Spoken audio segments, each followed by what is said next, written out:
হযরত আবু যর রাদিয়াল্লাহু তাআলা আনহু রাসূল করিম সাল্লাল্লাহু আলাইহি ওয়াসাল্লাম থেকে উদ্ধৃত করেন, তিনি বলেছেন, তোমাদের ক্রীতদাসরা তোমাদেরই ভাই, আল্লাহ তাআলা তাদেরকে তোমাদের অধীনস্থ করে দিয়েছেন।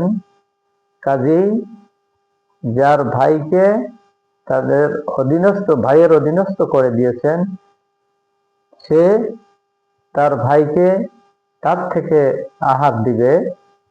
সে যেমন পোশাক পরিধান করবে তাকেও অনুরূপ পোশাক পরিধান করতে দিবে। তার সাধ্যের অধিক কখনো তাকে বোঝা চাপিয়ে দিবে না। যদি একান্ত দিতেই হয় তবে তোমরা তাকে সাহায্য করবে। সুবহানাল্লাহ। রাসূল করিম সাল্লাল্লাহু আলাইহি ওয়াসাল্লাম কি কঠিন কথা দাস দাসীদের হকের ব্যাপারে বলেছেন। আমরা সচেতন হই, আমরা আমাদের চাকর, আমাদের ঘরের কাজের মেয়ে, তার সাথে যেন খারাপ আচরণ না করি, তাকে যেন কষ্ট না দেই।